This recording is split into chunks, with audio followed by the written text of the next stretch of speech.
And in next week's episode of Invisible Cow, a Frisian can't be seen in King's Lynn. Now we turn up the heat with Scorch.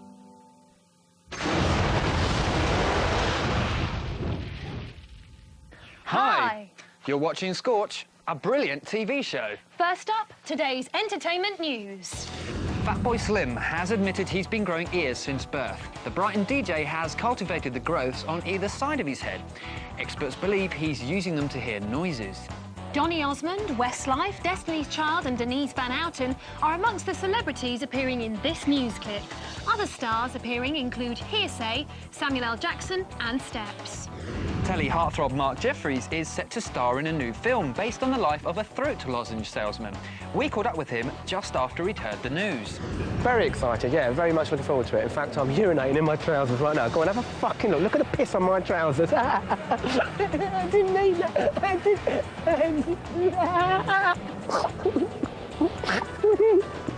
It's cold in here. He's just nuts, isn't he?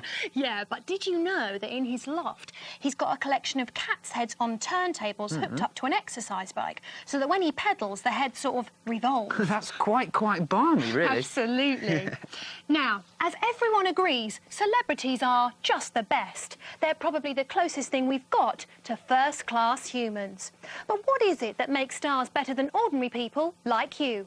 Joining us with the answer is Cooper Tornado, Head of Fame Studies at Chessington Polytechnic. Hello. Hello. Hi.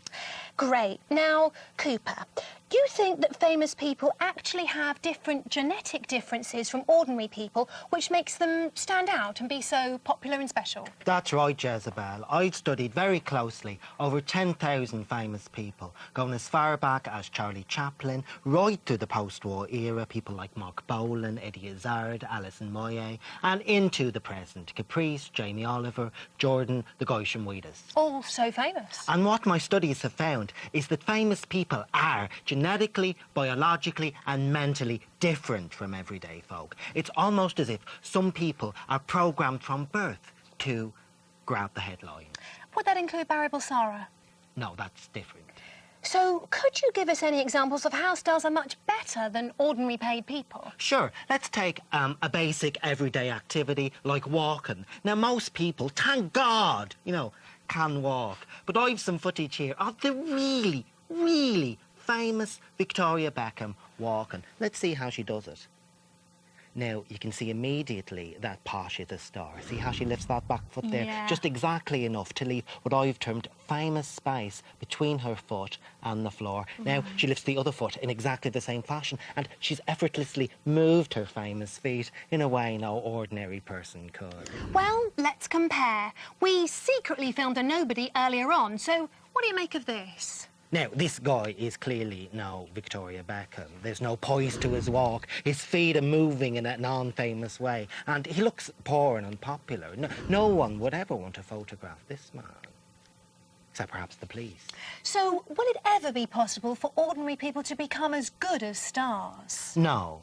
But they'll always have magazines, gossip pages, photographs and frilly things to satisfy that lack. Excellent. And thanks for popping in, Cooper. Thank you. Thanks. Thank you. Fantastic. So, Peregrine, do you think you'll be getting into this walking? Well, maybe. Just this morning, the producer told me to take a hike. Looks like you got your marching orders. Yeah. On next week's show, we'll be taking a trip down memory lane with a look back at who was famous this time a week ago. And Duncan Noose will be killing a dog in a dungeon with the creator of Liverpool 1. Until then, that's it. You've been scorched. Bye-bye. See ya.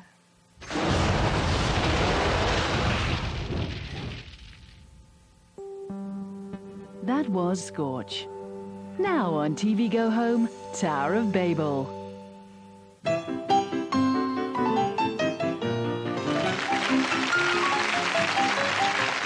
Hello and welcome to Tower of Babel, the quizzical quiz in which our teams attempt to decipher phrases spoken aloud by proletarian everyman.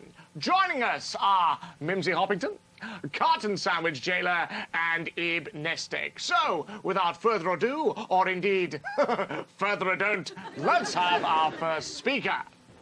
All right, teams, this is Ted from Gateshead. He's got 15 seconds to say something, and his time starts Now, You're a real bunch of arseholes, you know. You think you're so bloody clever with your stupid dicky bows and your glasses and everything. Well, you're not. You're nothing. OK, Ted, got to stop you there. Now, over to you, Mimsy. What the devil was Ted on about? Well, I don't know, but by the look of him, I rather doubt he was asking for directions to the nearest laundrette. A good answer, but not the right one. Carton, have you any idea? I have to confess I don't have a foggiest, but I do think that was probably the most inharmonious cacophony since Peristophanes smate the Theptonites with a musical ass's jaw. Could you venture a guess? Was he asking for money? Well, I dare say he will afterwards, but no, that's not right. How about you, Ib? Can you shed any light on things? Well, I spent several pleasant weeks in the Tyne and Weir area touring Run for Your Wife, and I think he was reading a nursery rhyme. Humpty Dumpty. He was reciting Humpty Dumpty. Well, I'm afraid you're all wrong. He was, in fact, pouring scorn on you and everything you stand for. Gracious.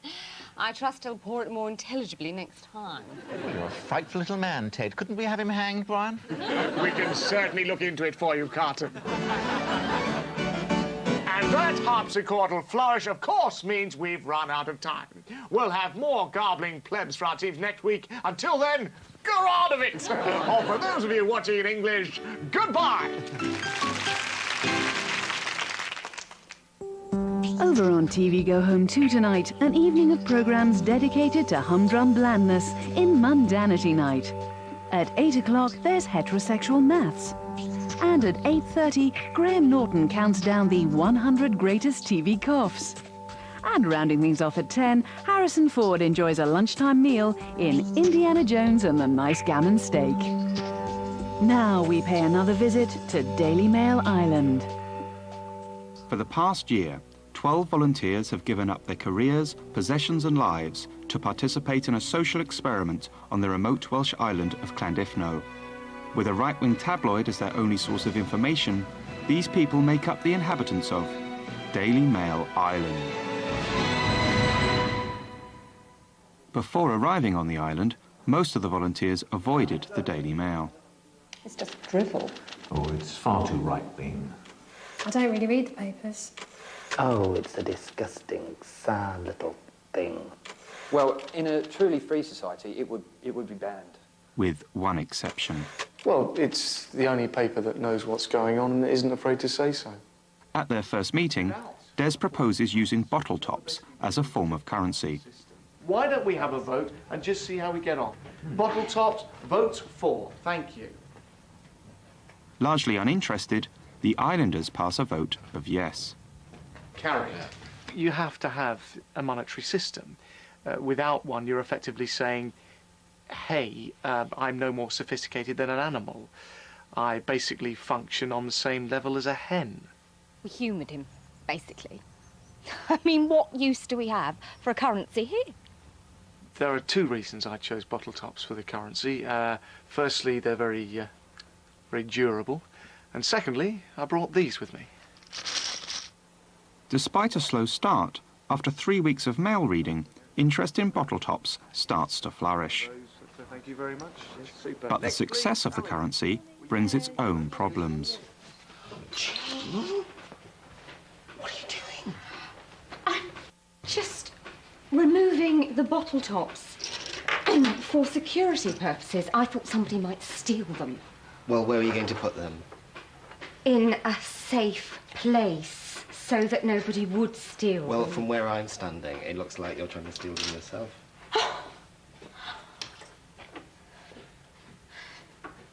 Half each? What are we going to do with these?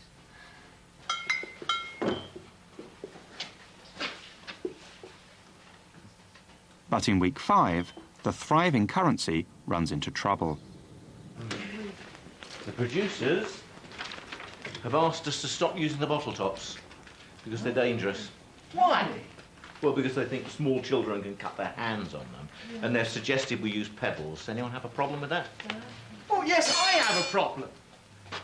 Bottle tops are inexorably entwined with our lives. They don't just want to replace our currency, they want to undermine our way of life. The very spirit that has made this the greatest island in the world for over 21 days. Replace these with pebbles, and you replace our whole identity. What do these bureaucrats know about the way we live our lives, eh? They're based over 5 miles away, for God's sake. Is this what we poured the drizzly rain of last Monday for? To roll over and let a lot of outsiders push us around? No. We must save the bottle top. Yeah.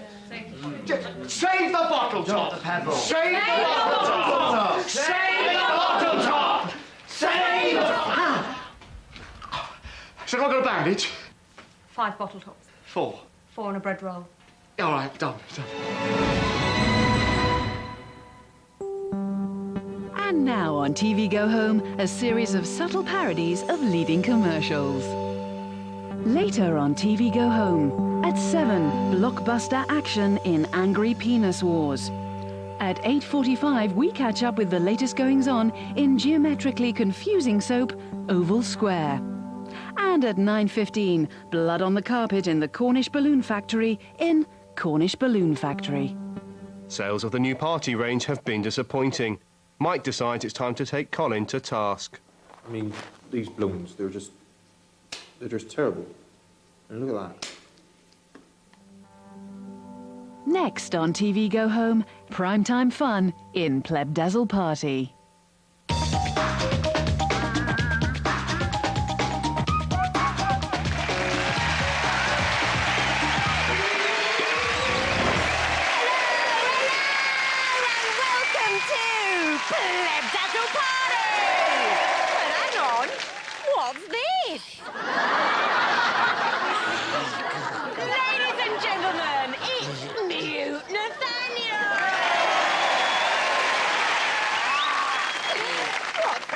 Nathaniel? Goo-goo. A custard pie? You're not going to get me with it, are you? Well, what on earth are you holding it for, then?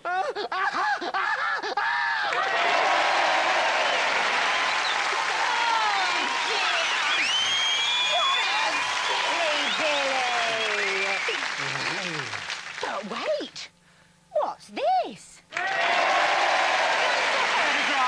Bob from Dorset, sent in by his daughter, Mike. Let's look at it again. Honestly, you lot. A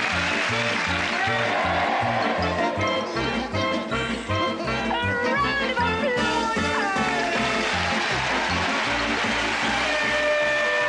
We're out of time. Till next week. Bye-bye.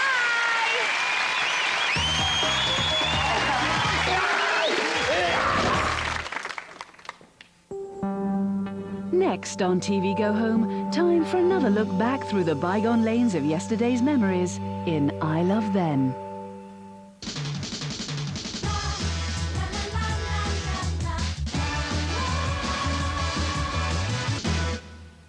Inspector Bumhat. Inspector Bumhat. Oh, the copper with an arse on his hat. Yeah, I remember him. He was brilliant.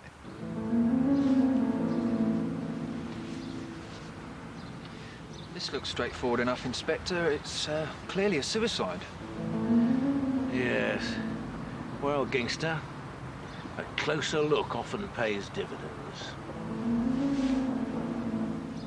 Every good TV detective needs a gimmick, and Inspector Bumhat was no exception. I think he was given the hat by a gypsy. The hat had a backside on it, a human backside. And whenever he went near an obvious clue, the hat would shit all down his face.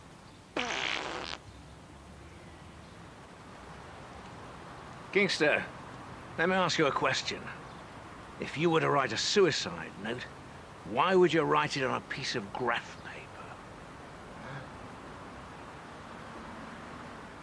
Of course, as far as the ladies were concerned, he was a huge sex symbol.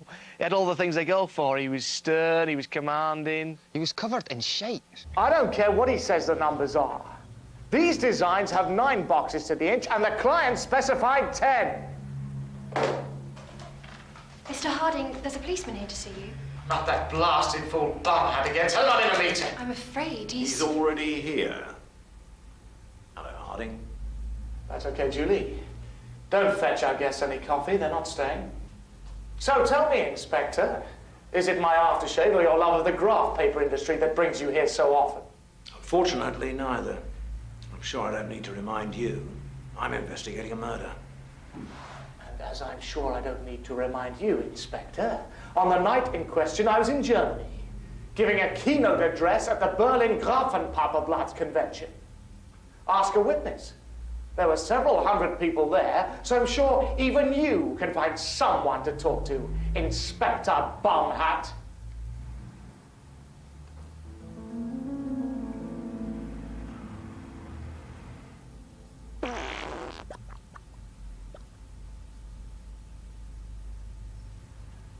Tell me, Mr. Harding, how often do you see your twin brother these days? Of course, the producers insisted on using real shit. You just don't get that sort of craftsmanship in A Touch of Frost, do you? The creators made a fortune redubbing it and flogging it around the world, but the downfall came when they sold it to the German market. On das Nichten in England futten ein keynote address on das London Graph Paper Convention. Inspector Bumhat. Hat defecation is illegal in Germany, so they tried masking these bits using state-of-the-art computer technology. Satten fratten Kernatten, twin bruiser. The Germans weren't happy with the results. The ratings were awful, and there was quite a bit of rioting, which kind of spelled the end for the show back home. But its influence lived on in later shows like Shithead Squad and Piss Cheeks PR. Now, knife camera action in Anaesthetic Hospital.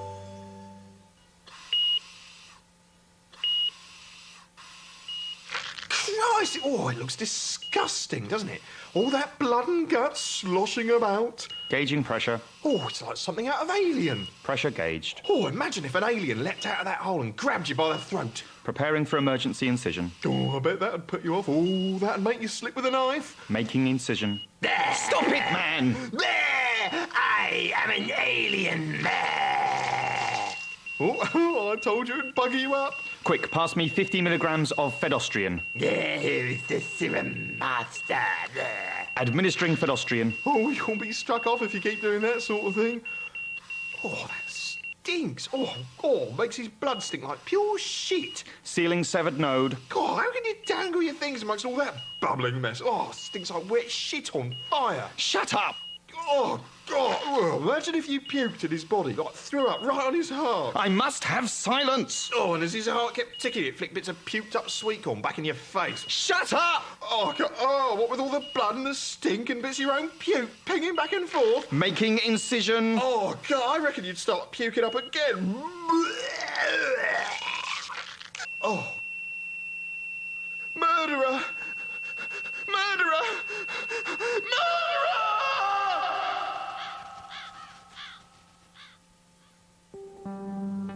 Now on TV Go Home, Victims.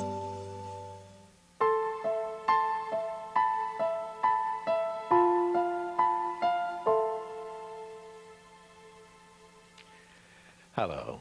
Welcome to Victims, giving tongue to trauma. Let's meet tonight's victim. Glenn Randallson, today you are a victim, but that wasn't always the case, was it? No, I once had, well, I guess you could call it a dream life. After college, I started my own successful accountancy business. I married a wonderful girl. Tell us about your wife. She is the most beautiful and intelligent woman I've ever met. I have a photo here. May I? Sorry, yeah. Oh, wow. She's gorgeous, isn't she? Any man would want her. What's her name? Susie. Susie? Oh, sexy Susie, cutie Susie. She's a looker. Ooh, real fine. And you had kids? Yeah, 3 of them. Wow, aren't they beautiful? Yeah, and tell us about this eldest girl here. It's Amanda. Amanda? Well, you can tell she's going to be real hot when she gets a little older. So, you've got your dream wife, your 3 kids. People are going to be wondering, what are you doing here? We can't wait to hear how your downfall began. One day the bank called me. My business partner had been stealing from the company. What happened to your business partner? He skipped town with the money. I have no idea where he is today. And you? I tried to get another job, but no one wants to hire an accountant who's less money. We moved to a smaller house. My wife got a job working in a local bar. I believe there were some sexual problems. Yes, and the kids weren't doing well No, at school. tell me about the sexual problems. Well, we would go to bed at night, and she would be kind and tender, but I was so anxious. I felt such a failure, and I was so frustrated, and I couldn't... You couldn't what, Glenn? I couldn't get an erection. You couldn't get it up, huh? Your pecker just died there like a little bit of flappy skin on a rooster's beak, like a strip of streaky bacon on a butcher's block. I felt so ashamed. So, here's the scene. Here's your wife, juicy Susie, sexy Susie. And here's you with your little dicky wicky flapping around in the wind, as soft as a stick of shit and twice as useless in the sack. Was it like this, Glenn? Was that way it was? Yes, it was. Okay. You're lying there knowing that any real man would have a dick as hard as a fist and bang your wife. A man in a bar, where she worked maybe, or me. I know I get hard just looking at her. And you couldn't take that, could you? No. I started drinking. I became hell to live with. And one day she just moved out. Took my kids with her. I haven't seen or heard from her in 6 months. Well, there's maybe some comfort to you, Glenn. We've found your wife. Let's take a look at this photo. She's now living with your ex-business partner. I guess you could say he's doing to her what he did to you. There she is, Glenn. Saucy Susie. Sexpot Susie. Susie the floozy. Susie the not-so-choosy. And she's getting what she couldn't get from you from the man that got everything from you. Every night, all night. He's raising the kiddies as if they were his own. They call him Daddy now. Come on, let it out, Glenn. Come on, let out the pain, Glenn. Come on. There you go. Let out the pain, Glenn. That's it. Let it go, boy. Come on. Keep your face up, but the tears in the bucket. Okay. That's it. Oh. Sadly for Glenn Randallson, the pain was too much. After that interview took place, Glenn took his own life in the studio dressing room, but he will not have died in vain. The shirt and pants he was wearing will be thoroughly dry cleaned and used to clothe a mentally disabled man in Minnesota. Together, we can turn a cry for help into a cry for hope. Join us next week for more victims.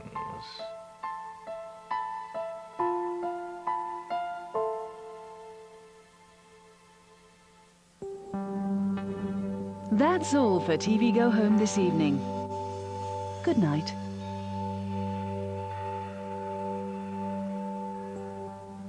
And TV Go Home is back on air at 11:10 next Tuesday. And E4 has over 4 hours of more top British comedy on Saturday night from 8. Stay with us for Foreigners Dancing Like Fools. And because it's Eurotrash, they will of course all be ladies. And naked.